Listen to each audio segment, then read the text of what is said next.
Work from home, work from office, ये debate चल रही है आजकल बहुत ज़्यादा, स्पेशली जब कोविड कंप्लीटली एंड हो चुका है, वर्ल्ड एक नॉर्मैलिटी पे आ चुका है।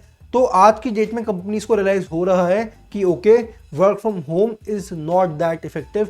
एंड इंडिया की बहुत सारी आईटी कंपनीज हैं जो एम्प्लॉयज़ को आने के लिए बोल रहे हैं कि ऑफिस आओ, लेकिन कहीं ना कहीं उनको ये हैबिट पड़ गई है घर से काम करने की, they are not willing to come back.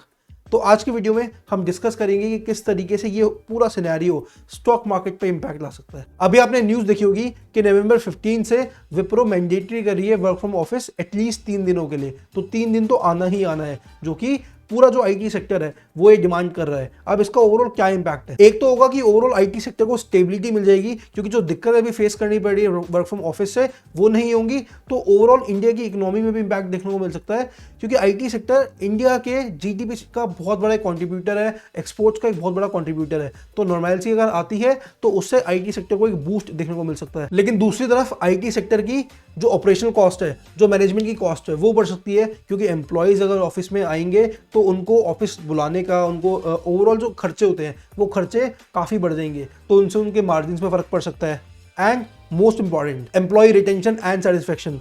अब आप ये देखो कि बहुत सारे ऐसे एम्प्लॉयज़ हैं जो वर्क फ्रॉम होम इतने टाइम से कर रहे हैं, अब वो आदत पड़ चुकी है उनको करने की, उन्होंने सिस्टम्स बना लिए अपने उस तरीके से। अब अगर उनको एकदम से ऑफिस बुलाएंगे, क्या पता वो इंटरेस्टेड ना हो आने में। अब जो अच्छे लेवल के एम्प्लॉयज़ होते हैं उनके पास बहुत सारे ऑप्शंस होते हैं।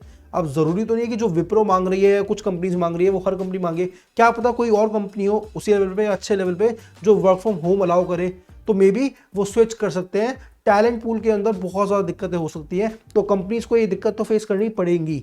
तो आप एज एन इन्वेस्टर देखो कि ओके, ये सेक्टर है, इस सेक्टर के अंदर ये चेंजेस आ रहे हैं एंड ये चीज़ें हो सकती हैं। क्या इंपैक्ट आएगा? क्या इस चीज़ का इंपैक्ट आएगा? क्या ये छोटी सी चीज़ है, इसका कोई बहुत बड़ा इंपैक्ट तो नहीं आ जाएगा? ये चीज़ें आपको एनालाइज करनी है एंड उसके बेसिस पे आपको अपनी इन्वेस्टमेंट प्लान करनी है कि ओके, क्या हो सकता है।